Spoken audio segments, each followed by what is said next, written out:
Абайдың 38-ші қара сөзін бірге тыңдайық.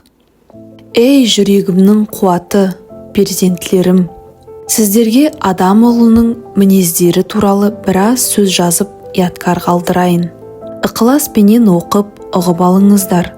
Оның үшін махаббаттың төлеуі махаббат. Әуелі адамның адамдығы ақыл, ғылым деген нәрселерменен. Мұның табылмақтығына себептер әуелі хауас сәлем һәм тән саулық. Бұлар туысынан болады. Қалмыс өзгелерінің бәрі жақсы ата, жақсы ана, жақсы құрбы, жақсы ұстаздан болады. Талап, ұғым махаббаттан шығады. Ғылым білімге махаббаттандырмақ әлгі айтылған үшеуінен болады. Ғылым білімді әуелі бастан бала өзі ізденіп таппайды. Басында зорлықпенен яки алдауменен үйір қылу керек. Үйрене келе өзі іздегендей болғанша. Қашан бір бала ғылым білімді махаббатпенен көксерлік болса, сонда ғана оның аты адам болады. Сонан соң ғана Алла тағаланы танымақтық, өзін танымақтық, дүниені танымақ, өз адамдығын бұзбай ғана жәліп мәнфағат дафқы мұзаратларны айырмақлық секілді ғылым білімді үйренсе, білер деп үміт қылмаққа болады. Болмаса жоқ, ең болмаса шала. Оның үшін көбінесе балаларды жасында ата-аналары қиянатшылыққа салындырып алады. Соңынан моллаға берген болады. Я ол балалары өздері барған болады. Ешбір бәхра болмайды. Ол қиянатшыл балалары талапқа да, ғылымға да, ұстазға да, хатта иман ихтихатқа да қиянатпенен болады. Бұл қиянатшылар жарым адам, жарым молла, жарым мұсылман. Олардың адамдығының кәмілат таппағы қиынның қиыны. Себебі Алла тағала езі хақиқат, растықтың жолы. Қиянат хақиқат пен растықтың дұшпаны. Дұшпаны арқылы шақыртқанға дос келе ме? Көңілде өзге махаббат тұрғанда хақлықты таппайды. Адамның ғылымы, білімі хақиқатқа, растыққа құмар болып, әр нәрсенің түбін, хикметін білмекке ынтықтықпенен табылады. Ол Алланың ғылымы емес, һәммәні білетұғын ғылымға ынтықтық. Өзі де адамға өзіндік ғылым береді. Оның үшін ол Алланың өзіне ғашықтық. Ғылым Алланың бір сипаты. Ол хақиқат. Оған ғашықтық өзі де хақлық һәм адамдық түр. Болмаса мал таппақ, мақтан таппақ, ғиззат, құрмет таппақ секілді нәрселердің махаббаты мен ғылым білімнің хақиқаты табылмайды. Мал, мақтан, ғиззат, құрмет адамды өзі іздеп тапса, адамдықты бұзбайды һәм көрік болады. Егер де адам өзі оларға табынып іздесе, тапса да таппаса да адамдығы жоғалады. Енді хақиқат сүйіп шынды білмек құмарың бар болса, адамдыққа лайықты ықыласты құлағыңды қой. Әуелі дін исламның жолындағы пенделер иманның хақиқаты не сөз екенін білсін. Иман дегеніміз бір ғана инанмақтық емес. Сен Алла тағаланың бірлігіне, вә Құранның оның сөзі екендігіне, вә пайғамбарымыз Мұхаммед Мұстафа саллаллаху алейхи уассалям оның тарапынан елші екендігіне инандың. Жә, не бітті? Сен Алла тағалаға, Алла тағала үшін иман келтіремісің? Я өзің үшін иман келтіремісің? Сен иман келтірмесең де Алла тағалаға келер ешбір кемшілік жоқ еді. Өзің үшін иман келтірсең, жә инандың. Ол инанмақтығың құр ғана инанмақтықпен қалса, саған пайда бермейді. Оның үшін сен өзің инанмақтығыңнан пайда ала алмадың. Пайдаланамын десең, пайда береді, кәміл иман болады. Пайданы қалай шалуды білмек керек. Сіз әммәнту биллахи кама хуа би асмайхи ва сифатихи дедіңіз. Ол есім Аллалар һәммә ол Алла тағаланың фиғыл ғазимләрінің аттары.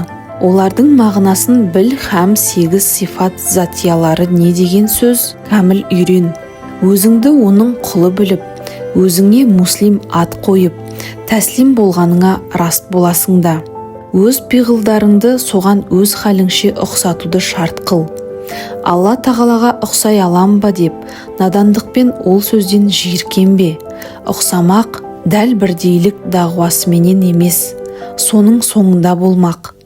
Оның үшін Алла тағаланың сипаттары хаят, ғылым, құдірет, басар, сәмих, ирада, кәлам, тәкин. Бұл 8-нен Алла тағаладағыдай кәміл ғазамат бірлән болмаса да, пендесінде де әрбірінен өз халінше бір қылып жаратыпты. Жа біз өзіміздің бойымыздағы 8 зәрра аттас сипатымызды ол Алла тағаланың 8 ұлық сипатынан басып ұрғызып, өзге жолға салмақпенен біздің атымыз муслим бола ала ма? Болмаса керек. Жа ол 8 сипатына сипатымызды һәм ол аттары бірлән ағламланған фиғыл құдаға фиғылымызды ертпек немен табылады? Қалайша табылады, оны білмек керек. Ол Алла тағаланың заты. Ешбір сипатқа мұқтаж емес, біздің ақылымыз мұқтаж. Жоғары жазылмыш сипаттар бірлән тахрифлап танымаққа керек. Егер де ол сипаттар бірлән тахрифламасақ, бізге мағрифатулла қиын болады. Біз Алла тағаланы өзінің білінгені қадар ғана білеміз. Болмаса түгел білмекке мүмкін емес. Заты түгіл хикметіне ешбір хакім ақыл ерістіре алмады. Алла тағала өлшеусіз, біздің ақылымыз өлшеулі.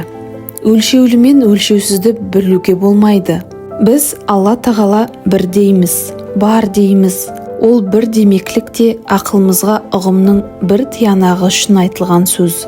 Болмаса ол бір демеклік те Алла тағалаға лайықты келмейді. Оның үшін мүмкинаттың ішінде не нәрсенің үжуді бар болса, ол бірліктен құтылмайды. Әрбір хадиске айтылатұғын бір қадимге тахриф болмайды.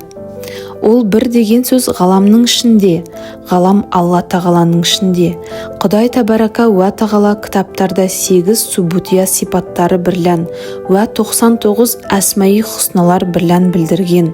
Бұлардың хаммасы Алла тағаланың затия, субутия уә фиғлия сипаттарыдыр. Мен мұнда сіздерге 4-еуін білдіремін. Оның 2-і ғылым, құдірет. 8 сипаттан қалған 6-ы бұларға шарх. Ол 6-ның бірі хаят, яғни тірлік. Алланы бар дедік, бір дедік, ғылым, құдірет сипаты бірлән сипаттадық. Бұл бірлік, барлық ғылым, құдірет олула боларлық нәрселер ме? Әлбетте, ғылым құдіреті бар болады. Хаяты мағлұм, бірі ирада, яғни қаламақ. Ғылым бар болса, қаламақ та бар. Ол еш нәрсеге харекет бермейді. Хаммаға харекет беретұғын өзі. Ол ирада ғылымның бір сипаты кәлам, яғни сөйлеуші деген. Сөз қарыпсыз, дауыссыз болушы ма еді? Алланың сөзі қарыпсыз, дауыссыз. Енді олай болса, айтқандай қылып білдіретұғын құдіреті және басар, сәмих, яғни көруші, естуші деген. Алла тағаланың көрмегі, естімегі біз секілді көзбенен, құлақпенен емес, көргендей, естігендей білетұғын ғылымның бір сипаты. Бірі тәкуин, яғни барлыққа келтіруші деген сөз. Егер барлыққа келтірмегі бір өз алдына сипат болса, Алла тағаланың сипаты өзіндей қадым, һәм әзәли, һәм әдәби болады да, хамиша барлыққа келтіруден босанбаса, бір сипаты бір сипатынан үлкен я кіші болуға жарамайды. Олай болғанда ғылым, құдірет сипаттары секілді босанбай, һәр уақыт жаратуда болса, бір ықтиярсыздық шығады. Ол ықтиярсыздық Алла тағалаға лайықты емес. Оның барлыққа келтірмегі құдіретіне ғана бір шарх. Бұл ғылым, құдіретте ешбір нихоятсыз, ғылымында ғафлят, құдіретінде епсіздік және нашарлығы жоқ. Саниғын сұңғатына қарап білесіз. Бұл көзге көрілген, көңілге сезілген ғаламды қандай хикметпенен жарастырып, қандай құдіретпенен орналастырған. Ешбір адам баласының ақылы жетпейді. Бірақ пендесіне ақыл, хүкімші, қайрат, қуат, қызмет қылушы еді. Соған қарап ойлайсың, Алла тағаланың сипатында солай болмаққа тиіс. Бірақ әуелде айтқанымыз ғылым, құдірет біздің ұғуымызға ғана екі хисап болмаса, бірақ ғылымды құдірет болуға тиіс. Олай болмаса, сипаттар өз орталарында бірі табиғ, бірі матбух болады ғой. Бұл болса тариф Раббыға жараспайды. 8 сипат қылып және ол сипаттар лағайру уәля хуа болып, бұлай айтуда бұлардан бір өз алдына жамағат яки жамиғат шығып кетеді. Бұл болса келіспейді.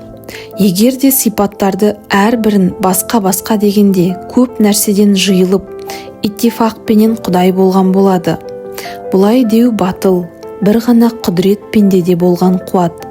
Құдірет ғылым ақылдан басқа болатұғын, Алла тағалада болған құдірет ғылым һәм рахмет.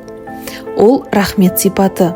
8 сипаттың ішінде жазылмаса да, Алла тағаланың Рахман, Рахим, Ғафур, Уадуд, Хафиз, Саттар, Раззақ, Нафих, Уәкил, Латиф деген есімдеріне бинахи бір ұлық сипатынан хисаптауға жарайды. Бұл сөзіме нақлия дәлелім жоғарыдағы жазылған Алла тағаланың есімдері. Ғақлия дәлелім Құдай тағала бұл ғаламды ақыл жетпейтін келісіммен жаратқан. Онан басқа бірінен бір пайда алатұғын қылып жаратыпты. Жансыз жаратқандарынан пайда алатұғын жан иесі хайуандарды жаратып, жанды хайуандардан пайдаланатұғын ақылды инсанды жаратыпты.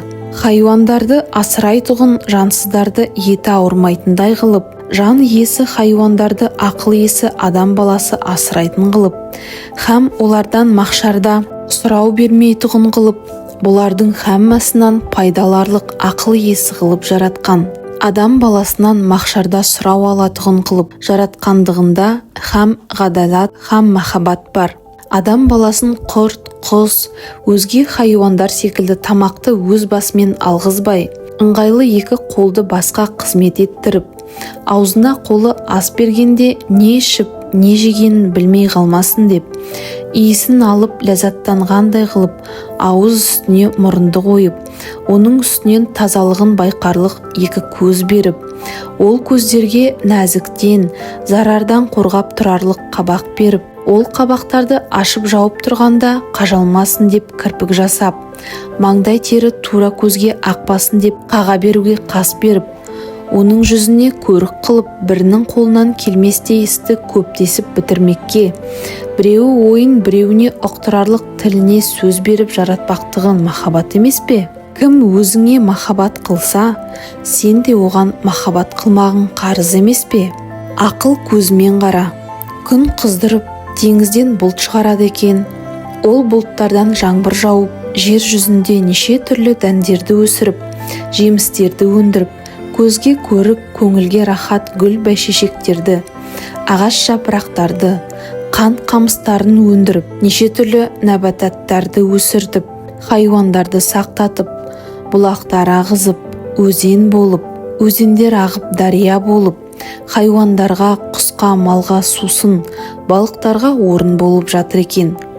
Жер мақтасын, кендірін, жемісін, кенін, гүлдер гүлін, құстар жүнін, етін, жұмыртқасын, хайуандар етін, сүтін, күшін, көркін, терісін, сулар балығын, балықтар икрасын, хатта ара балын, балауызын, құрт жібегін, һәммәсі адам баласының пайдасына жасалып, ешбірінде бұл менікі дерлік бір нәрсе жоқ, бәрі адам баласына таусылмас азық. Миллион хикмет бірлән жасалған машина, фабрик адам баласының рахаты.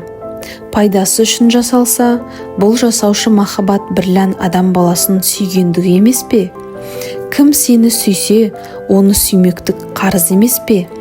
Адам баласы қанағатсыздықпенен бұл хайуандардың тұқымын құртып, алдыңғылар артқыларға жәбір қылмасын деп, малды адам баласының өзінің қызғанышына қорғалатып, өзге хайуандарды бірін ұшқыр қанатына, бірін күшті қуатына, бірін жүйрік аяғына сүйентіп, бірін биік жартасқа, бірін терең тұңғиыққа, қалың орманға қорғалатып, һәм әрбірін өсіп өнбекке құмар қылып, жас күнінде, кішкене уақытында шафқат, сәхарыменен бастарын байлап, қамқор қылып қоймақтығы адам баласына өсіп өніп теңдік алсын емес, бәлки адам баласының үзілмес нәсіліне таусылмас азық болсын дегендік.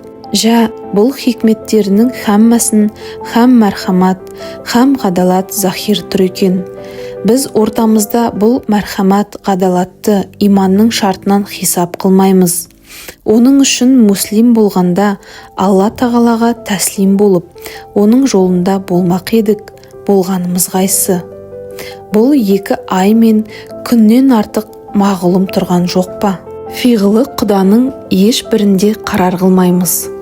Өзгелерде болғанын жек көрмейміз, өзіміз тұтпаймыз. Бұл қиянатшылық емес пе? Қиянатшылыққа бір қарар тұрған адам, я мұсылман емес, ең болмаса шала мұсылман. Алла тәбәрака уә тағаланың пенделеріне салған жолы қайсы? Оны көбі білмейді. Тафаккару фиғла иллахи деген хадис шарифтің инналаху юху би мұхситин деген аяттарға ешкімнің ықыласы, көңілі менен ғылымы жетіп құптағанын көргенім жоқ. Атамаурун аннаса билбири уақсану инналаху юхиббул мұхсин уәллазинна амману уағамилу салихати улайна асхабул жаннати хам фиха халидун деген аяттар Құранның іші толған ғамалус салих не екенін білмейміз. Уә амалзина аману уағамилус саликати файва фихим ужурахум уаллаху ла юхиб буз залимин аятына қарасаң, ғамалус салих залықтықтың зидді болар. Олай болғанда ғадалят рафхат болуға кімде-кімнің әділеті жоқ болса, оның хаясы жоқ. Кімнің ұяты жоқ болса, оның иманы жоқ деген пайғамбарымыздың саллаллаху алейхи уассаламның хадис шарифі мән ля хайюн ляху деген дәлелдір. Енді белгілі иман құр инанышпенен болмайды. Ғадалят уә рафхат бірлән болады.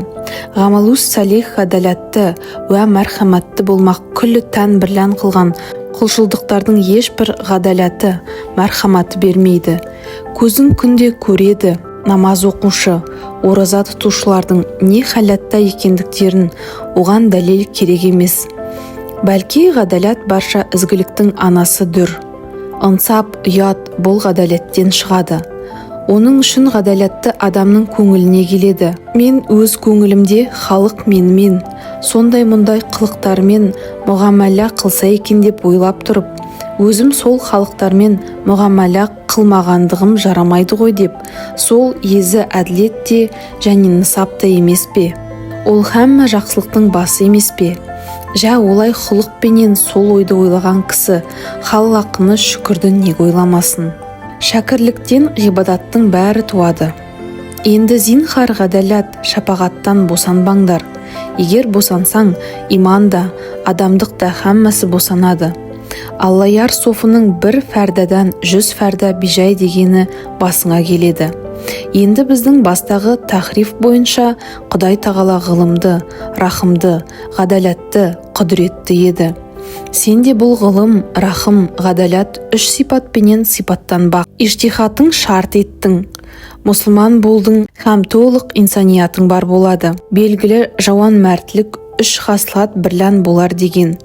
Сиддиқ, кәрам, ғақыл бұл шеуінен сиддиқ ғадалат болар, кәрам шафағат болар. Ғақыл мағалымдыр, ғылымның бір аты екендігі. Бұлар әр адамның бойында Алла тәбәрака уә тағала тахмин бар қылып жаратқан.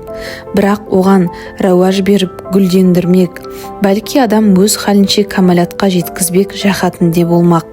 Бұлар ез ижтихаттың бірлән ниет халис бірлән ізденсең ғана берілетін нәрселер болмаса жоқ. Бұл айтылмыш 3 хаслаттың иелерінің алды пайғамбарлар, онан соң әулиелер, онан соң хакімдер, ең ақыры кәміл мұсылмандар. Бұл 3 түрлі фиғыл құданың соңында болмақ. Өзін құл біліп, бұл фиғылдарға ғашық болып тұтпақты пайғамбарлар үйретті әулиелерге. Әулиелер оқыды, ғашық болды, бірақ ухрауи пайдасын ғана күзетті.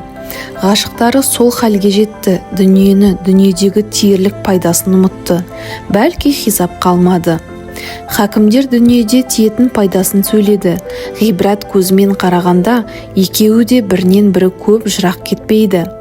Оның үшін әрбірінің сөйлеуі, айтуы басқаша болса да, Алла тағаланың сұңғатына қарап пікірлемекті екеуі де айтты.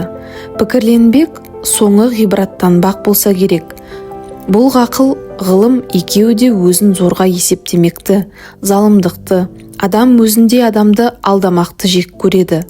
Бұл ғадалат һәр екеуі де мәрхаматты, шапағатты болмақтықты айтып бұйырды. Бұл рақым болса керек. Бірақ менің ойыма келеді. Бұл екі тахифа әр кісі өздеріне біртүрлі нәпсісін фида қылушылар деп. Яғни, пенделіктің кәмәлаты әулиелікпен болатығын болса, күллі адам тәркі дүние болып, ху деп тариқатқа кірсе, дүние ойран болса керек. Бұлай болғанда малды кім бағады, дұшпанды кім тоқтатады, киімді кім тоқиды, астықты кім егеді, дүниедегі Алланың пенделері үшін жаратқан қазыналарын кім іздейді? Харами, макрухи былай тұрсын, Құдай тағаланың қуатыменен, иштихат ақылыңменен тауып, рахатын көрмегіне бола жаратқан, берген неғметтеріне, онан көрмек хұзырға суық көзбен қарап, ескерусіз тастап кетпек ақылға, әдепке, ынсапқа дұрыс па? Сахиб неғметке шүкіршілігің жоқ болса, әдепсіздікпенен күнәкар болмайсың ба? Екінші, бұл жолдағылар қор болып, дүниеде жоқ болып кетуде қаупі бар. Уә кәпірлерге жем болып кетуде. Қайсы бір сабырсызды жолынан тайып, сабырмен бір қарар тұрамын дегені болып кетселер де керек.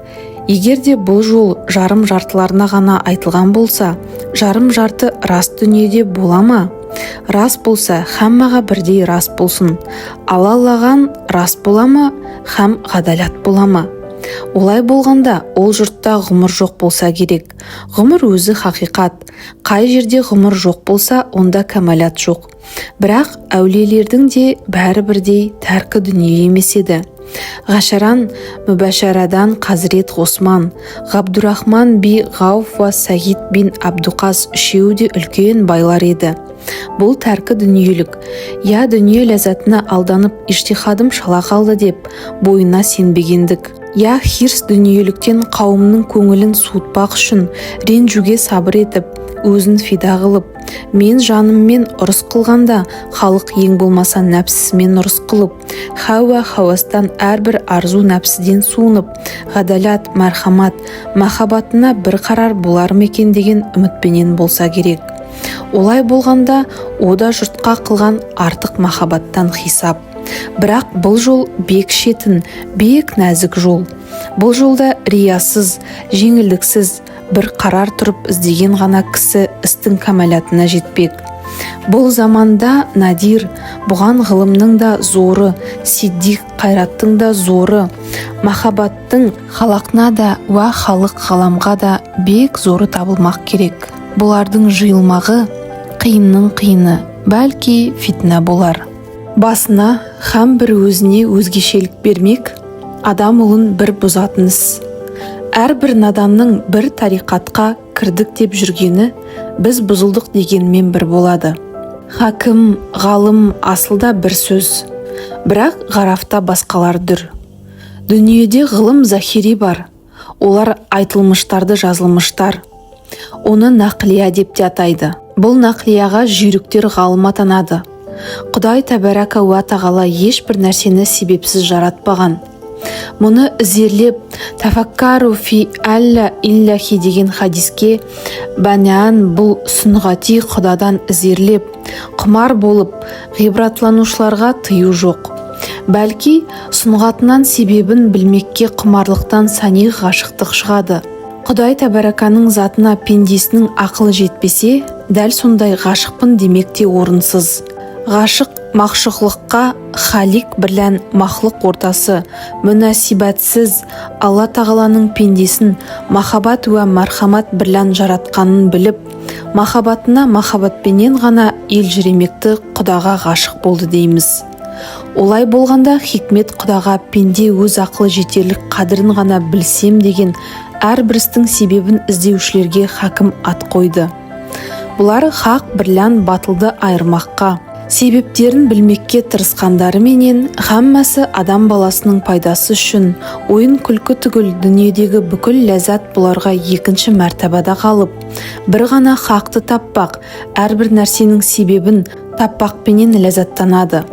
Адаспай тура іздеген хакімдер болмаса, дүние ойран болар еді. Фиғыл пәнденің қазығы. Осы жақсы хәкімдер әр нәрсе дүниеде бұлардың истихражы бірлән рауаж табады. Бұлардың ісінің көбі дүниесі. Ләкин осы хәкімдердің жасаған таратқан істері. Әд-дүния мәзрагатул ахирет дегендей, ахиретке егіндік болатын дүние сол. Әрбір ғалым хәкім емес, әрбір хәкім ғалым. Ғалымдарының нақлиясы бірлән мұсылман иман тақлиді кәсіп қылады. Хакимдердің ғақлияты бірлән жетсе, иман якини болады. Бұл хакімдерден мұрат мұсылман хакімдері, болмаса ғайри діннің хакімдері, әгәрше фатлубни, тәжидуни делінсе де, дүниенің һәм адам ұғылы өмірінің сырына жетсе де, діннің хақ мағрифатына жете алмағандар. Бұлардың көбі иманның 7 шартынан бір Алланы танымақтан ғайри, яғни алтауына кімі күмәнді, кімі мүнкір болып, таққилай алмағандар. Егер бұлар дін ұстазымыз емес болса да, дінде басшымыз Құдайдың елшісі пайғамбарымыздың хадис шарифі «Хайру нас мән янфагун нас» деген. Бұл хакімдер ұйқы, тыныштық, әуес қызықтың бәрін қойып, адам баласына пайдалы іс шығармақлығына, яғни электрияны тауып, аспаннан жайды бұрып алып, дүниенің бір шетінен қазір жауап алып тұрып, от пен суға қайласын тауып, 1000 адам қыла алмастай қызметтер істетіп қойып тұрғандығы. Уақсусан адам баласының ақыл пікірін ұстартып, хақ пенен батылдықты айырмақты үйреткендігі. Баршасы нафиғлық болған соң, біздің оларға міндеткерлігімізге дау жоқ. Бұл заманның молдалары хакиматына дұшпан болады. Бұлары білімсіздік, бәлки бұзық фиғыл. Әл инсан ғадлу ләмә жахилха хисап. Олардың шәкірттерінің көбі біраз ғарап парсыдан тіл үйренсе, бірлі жарым болымсыз сөз бақас үйренсе, соған мәз болып, өзіне өзгешелік беремін деп әуре болып, жұртқа пайдасы тимек түгіл, түрлі зарарлар хасил қылады. Хай-хой менен, мақтан менен қауымды адастырып бітіреді. Бұлардың көбі әншейін жахил түгіл, жахилялар кібік талап болса, қайда хақ сөздер келсе, қазір нысапқа қайтсын хам ғибраттансын. Рас сөзге орғазып, тор жасамақ не деген нысап, құр өзімшілдік, хам әр өзімшілдік адам баласын бұзатын фиғыл. Растың бір аты хақ, хақтың бір аты Алла. Бұған қарсы қаруласқанша, мұны ұғып, ғадалатпен тәптештеуге керек. Мұндай фиғылдардан күпір қаупі де бар. Және пайғамбарымыз салаллаху алейхи уассалям ақыр заманда 1 жылдық 1 күн болар дегенде, сахаба карамлар, бұл 1 жылдық 1 күнде намаз нешеу болар деп сұрағанда, оның пәтуасын сол заманның ғалымдары білер деген сөзінен ғибратланып қарасаң, замана өзгерумен қағидалар өзгерілмегенін білдіргені мағлұм болады. Бұл күндегі тахсил ғұлым ескі медреселер ғұрпында болып, бұл заманға пайдасы жоқ болды. Соған қарай Ғұсманияда мектеп харбия, мектеп рушдиялар салынып, жаңа низамға айналған. Мұндағылар ұзақ жылдар өмір өткізіп, ғылымды пайдасыз ұзақ бақастар бірлән күнін өткізіп, мағишат дүниеде надан бір ессіз адам болып шығады да, ешбір харекетке лайықты жоқ болған соң, адам аулауға, адам алдауға салынады. Көбінесе мұндай ессіздердің насихаты да тасирсіз болады. Дүниенің мағмұрлығы бір түрлі ақылға нұр беріп тұратығын нәрсе. Жоқшылықтың адамды хайуандандырып жіберетіні де болады. Бәлки, дүниенің ғылымын білмей қалмақтық бір үлкен зарарлы надандық, ол Құранда сөгілген. Дүниеде кімде-кім өзіне өзгешелік бермек қасады бірлән, малға махаббатын аударған дүние болмаса, ихсанда қолым қысқа болмасын деп, һәм өзім біреуге тамғылы болмайын деп, малға махаббатын аудармай, ізгілікке бола халал кәсіп бірлән тапқан дүние емес. Біз ғылымды сатып, мал іздемек емеспіз, мал бірлән ғылым кәсіп қылмақпыз. Өнер өзі де мал, өнерді үйренбек өзі де ихсан. Бірақ ол өнер ғадалаттан шықпасын, шарғыға муафиқ болсын. Адамға халінше ихсанды болмақ қарызсыз. Бірақ өзгелердің ихсанына сүйенбек дұрыс емес. Моллалар тұра тұрсын, Хусусан бұл заманның ишандарына бек сақ болыңдар. Олар фитна ғалым, бұлардан залалдан басқа еш нәрсе шықпайды. Өздері хүкім шариғатты таза білмейді, көбі надан болады. Онан асып, өзін өзі әхіл тариқат біліп, және біреуді жеткізбек дағуасын қылады. Бұл іс олардың сыбағасы емес, бұлардың жеткізбегі мұхал. Бұлар адам аздырушылар, хатта дінге де залалды. Бұлардың сүйгені надандар, сөйлегені жалған, дәлелдері тасбығы мен шалмалары. Онан басқа еш нәрсе жоқ. Енді біліңіздер, ей перзенттер, Құдай тағаланың жолы деген жол Алла тағаланың өзіндей ниһаятсыз болады. Оның ниһаятына ешкім жетпейді. Бірақ сол жолға жүруді өзіне шарт қылып кім қадам басты, ол таза мұсылман, толық адам делінеді. Дүниеде түпкі мақсатың өз пайдаң болса, өзің ниһаятлысың. Ол жол Құдайдың жолы емес. Ғаламнан жиылсын, маған құйылсын, отырған орныма ағып келе берсін деген, ол не деген нысап? Не түрлі болса да, я дүниеңнен, я ақылыңнан, я малыңнан ғадалат, шапағат секілді біреулерге жақсылық тигізбек мақсатың болса, ол жол Құданың жолы. Ол ниһаятсыз жол. Сол ниһаятсыз жолға аяғыңды берік бастың. Ниһаятсыз Құдаға тағырып хасил болып, хас езгу құлдарынан болмақ үміт бар. Өзге жолда не үміт бар? Кейбіреулердің бар өнері, мақсаты киімін түзетпек, жүріс-тұрысын түзетпек болады да, мұнысын өзіне бар дәулет біледі. Бұл істерінің бәрі өзін көрсетпек, өзін өзі базарға салып, бір ақылы көзіндегі ақмақтарға бәрекелді дегізбек. Осындай болар медік деп біреулер талаптанар, біреулер осындай бола алмадық деп күйінер. Мұнан не пайда шықты? Сыртқа қасиет бітпейді. Алла тағала қарайтұғын қалбыңа, боямасыз ықыласыңа қасиет бітеді. Бұл айнаға табынғандардың ақылы қаншалық өсер дейсің? Ақыл өссе, ол түпсіз терең жақсылық сүймектікпен өсер. Құдай тағала дүниені кәмәлатты шеберлікпен жаратқан, һәм адам баласын өссін, өнсін деп жаратқан. Сол өсіп өну жолындағы адамның талап қылып ізденер қарызды ісінің алды әуелі дос көбейтпек. Ол досын көбейтпектің табылмағы өзінің өзгелерге қолыңнан келгенше достық мақамында болмақ. Кімге достығың болса, достық шақырады. Ең аяғы ешкімге қас сағынбастық һәм өзіңе өзгешелік беремін деп, өзін тілмен я қылықпен артық көрсетпек мақсатынан аулақ болмақ. Бұл өзін өзі артық көрсетпек екі түрлі. Әуелгісі әрбір жаманшылықтың жағасында тұрып, адамның адамдығын бұзатын жаманшылықтан бойын жимақтық. Бұл адамға нұр болады. Екіншісі, өзін өзі өзгешелікпен артық көрсетпек адамдықтың нұрын, гүлін бұзады. Үшіншісі, қастық қылмақ, қор тұтпақ, кемітпек. Олар дұшпандық шақырады. Һәм өзі өзгеше тұтатын демектің түбі мақтан. Әрбір мақтан біреуден асамын деген күншілдік бітіреді де, күншілдікті қозғайды. Бұл үш түрлі істің жоқтығы адамның көңіліне тыныштық береді. Әрбір көңіл тыныштығы көңілге талап салады. Күллі адам баласын қорғылатын үш нәрсе бар, сонан қашпақ керек. Әуелі надандық, екіншісі еріншектік, үшінші залымдық деп білесің. Надандық білім ғылымның жоқтығы. Дүниеде ешбір нәрсені оларсыз біліп болмайды. Білімсіздік хайуандық болады. Еріншектік күллі дүниедегі өнердің дұшпаны. Талапсыздық, жігерсіздік, ұятсыздық, кедейлік бәрі осыдан шығады. Залымдық адам баласының дұшпаны. Адам баласына дұшпан болса, адамнан бөлінеді. Бір жыртқыш хайуан қисабына қосылады. Бұлардың емі халлақына махаббат, халық ғаламға шапқат, қайратты, тұрлаулы, ғадалат ісінің алдын артын байқарлық білімі ғылымы болсын. Ол білім ғылымы Құдаға мұқтади болсын. Ғылым әуелі ғалами ғылымға мұқтади болсын.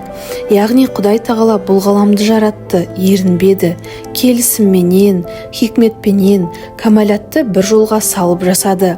Сіздердің ісіңізде барлық жақсылық бина қылып, арқа сүйерлік шеберлікпенен болсын.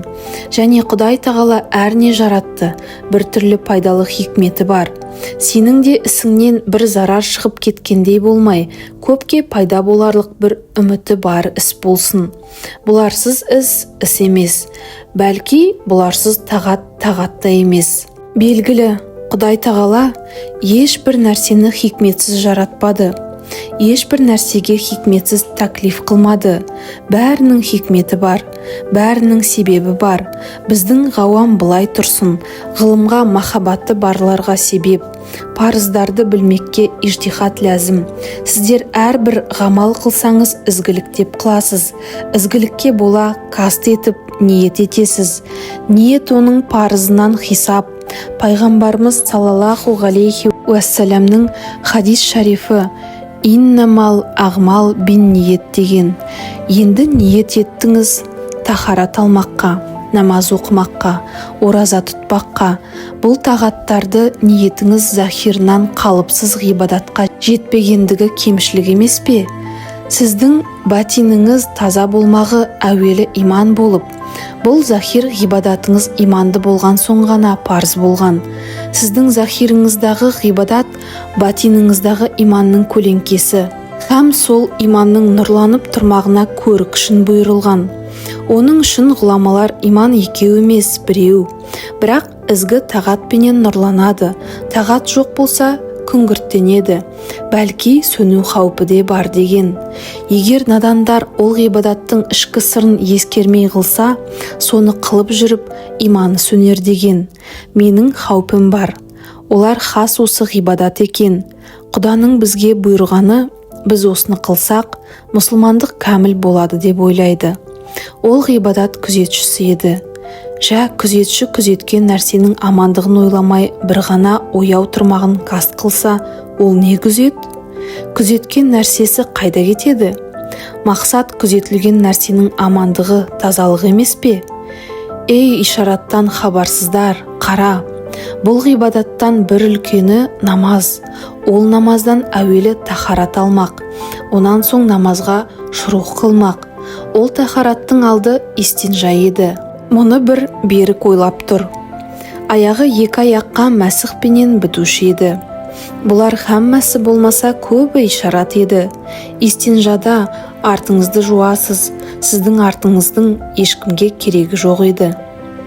Онымен сезімді тазалыққа ергендігіңді кәміл ықыласыңды көрсетіп, ішімнің сафлығының соңында халық көрер.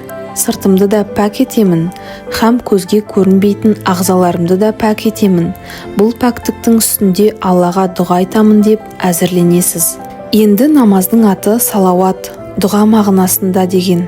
Аяқта, мойында болған мәсіхлар, ол жұмақ емес, өздері де жуылы деп көрсеткен ишараты.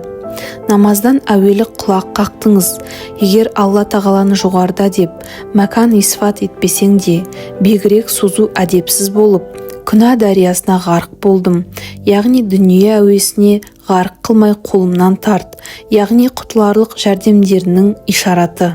Онан соң қиямда тұрып қол бағламақ, құл қожа алдында тұрмақ, бұқара патша алдында тұрғаннан артық Алланың қадірлігіне, өзінің ғажиздығына, ықрарының беріктігін көрсеткен ишараты.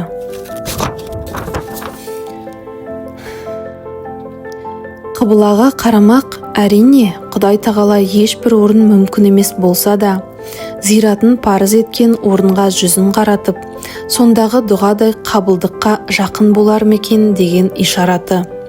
Онан соң қира әт, яғни сурахи фатиха оқисың.